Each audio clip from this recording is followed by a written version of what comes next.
pagi teman-teman sekalian, sahabat-sahabat Rumah Hijau Net dimanapun berada. Semoga pagi ini tetap sehat, tetap semangat. Saya merekam video ini di hari Senin tanggal 11 Juli 2016, di mana hari pertama banyak orang baru kembali dari perjalanan mudiknya dan mungkin sedang memulai aktivitas rutinnya pagi ini. Nah, jadi kalau misalkan ada yang bertanya benar nggak sih tempatnya Mas Andit ini betul-betul di perkotaan, ya dengerin aja nih sebelah rumah saya dikit-dikit weng ya itu mobil motor, karena betul-betul rumah saya ini terletak di pinggir jalan. Sebetulnya nggak pinggir jalan banget, tetapi jalannya sudah menjadi salah satu jalur alternatif dari daerah Bekasi ke daerah kota. Jadi lumayan rame lah. Nah, begini saya mau sharing tentang apa teman-teman. Semalam saya sedang membibit sawi dengan cara yang sebetulnya sederhana. Jadi begini, di dalam bibit yang kita punya, misalkan ya teman-teman beli bibit gitu ya entah di supermarket atau dari pembenih dan sebagainya, itu sebetulnya belum tentu semuanya itu berhasil tumbuh. Jadi ada yang pecah, ada yang tidak pecah. Nah, bagaimana caranya supaya semua yang kita tanam itu adalah bibit yang berhasil tumbuh? Ya kita bisa melakukan seleksi dari awal. Di fanpage saya sudah pernah sharing soal tutorial membenih dengan menggunakan sekam bakar. Itu sebetulnya adalah salah satu teknik untuk menyeleksi benih apa yang paling baik lah. Artinya nggak semuanya tumbuh, jadi yang kita pilih ada yang tumbuh saja. Nah, salah satu metode yang sedang saya coba itu adalah dengan menggunakan ini ya, toples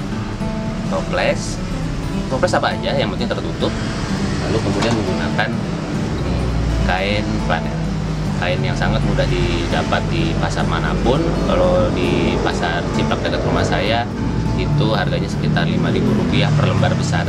Ini sudah saya pakai beberapa, jadi sudah agak berkurang lembarannya. Nah, caranya seperti apa?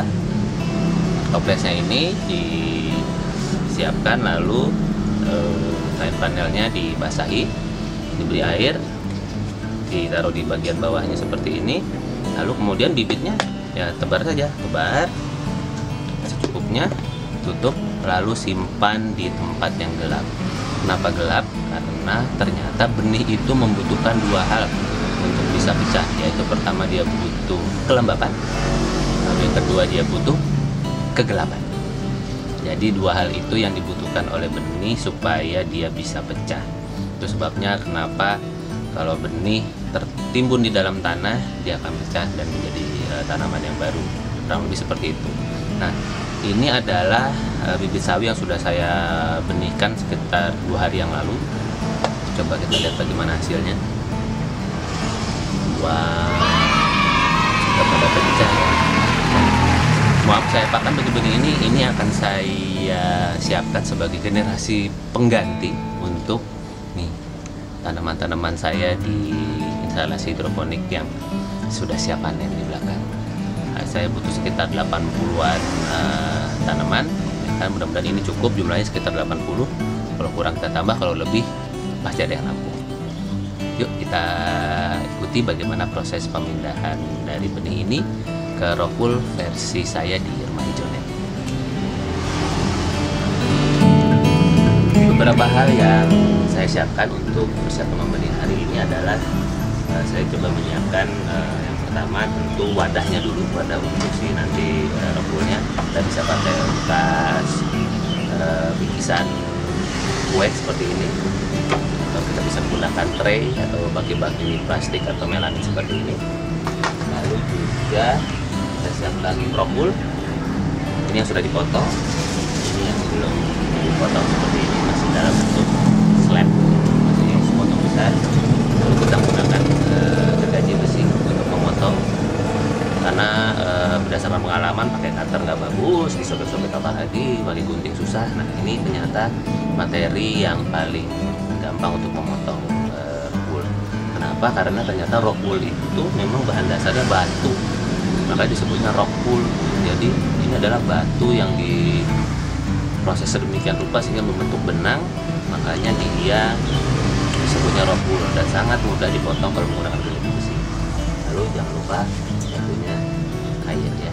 Nanti kita akan sekarang apa yang akan saya lakukan pertama, kita akan potong dulu rock woolnya menjadi seukuran ini sejumlah 80 cm. Oke.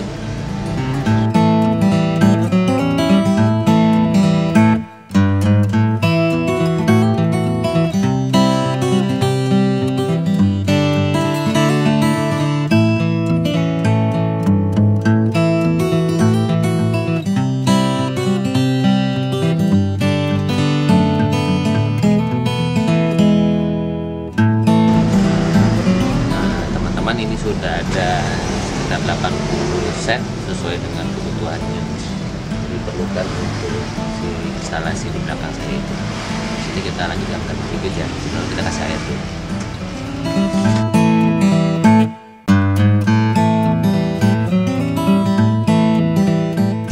Oke, sudah siap, kita sekarang masuk ke bumi kita. Teman-teman, untuk memudahkan pemindahan kita bisa gunakan ini lidi atau tusuk sate untuk tusuk gigi untuk kemudian membuat lubang-lubang di setiap rock woolnya ya. Rock wool itu punya dua sisi garis sama sisi muka gitu ya. Teman-teman kalau mau lebih mudah membuat lubangnya di sisi garis ini ya. Karena kalau sisi muka ini agak sedikit keras, tapi kalau tidak bisa, jadi bisa ininya pakai yang di sisi garis saja.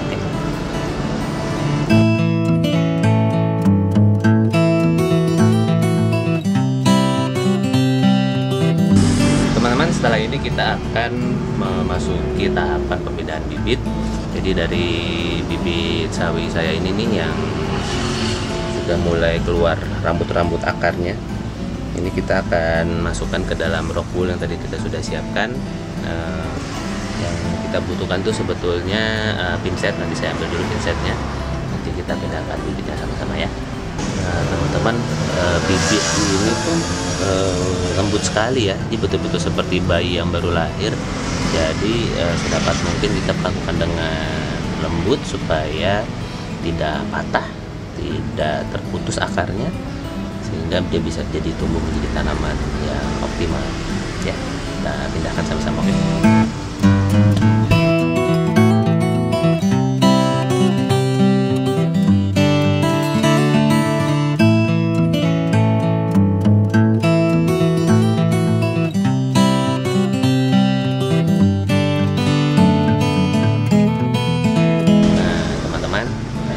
Sudah selesai. Sekarang kita coba memasukkan setiap akarnya ya, setiap akar dari bibit ini ke dalam rock wool. Intinya sebetulnya memasukkan dia ke dalam posisi yang terdalam sehingga akarnya nanti ketika besar bisa mencengkeram dengan kuat. Kalau saya akan mencoba untuk setiap bibit menyisakan sedikit saja kepala dari setiap tanamannya supaya bisa tumbuh dengan optimal.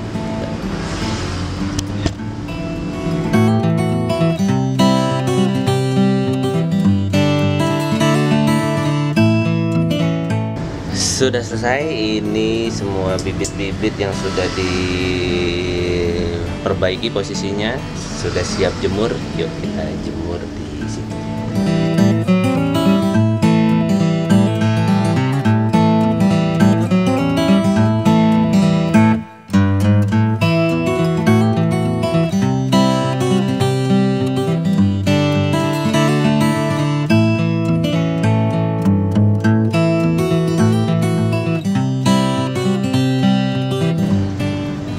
Ini bibit yang sudah dijemur, tinggal menunggu sedikit lagi matahari pagi akan menyinari dari sisi sebelah barat, ketutupan pohon kelapa sedikit dari sebelah sana. Untuk tanaman justru masa-masa inilah adalah masa-masa terpenting mereka untuk segera mendapatkan sinar matahari. Jadi kalau mereka terlambat dijemur, itu yang nanti disebut sebagai kutilang. Batangnya akan memanjang, bisa mencari sinar, semakin nggak dapat semakin panjang batangnya. Kalau sudah kutilang biasanya nanti hasil tanamannya nggak akan terlalu bagus karena batangnya jadi sangat memanjang. Mudah-mudahan ini adalah timing yang tepat untuk para sawi-sawi ini, bayi-bayi sawi ini, sehingga dia akan tumbuh menjadi sawi dengan bentuk yang lebih sempurna. Demikian perjalanan membibit dengan Rockwool pagi hari ini bersama saya Andito dari rumahhijau.net, rumahhijau.net. Jika mendapatkan manfaat dari video ini, silahkan like, share, komen atau subscribe di channelnya rumahhijau.net atau melalui media sosial saya untuk mendapatkan selalu update-update terbaru dari kegiatan urban farming yang saya lakukan di rumah saya. Semoga mendapatkan manfaat. Sampai ketemu di vlog-vlog selanjutnya. Bye-bye.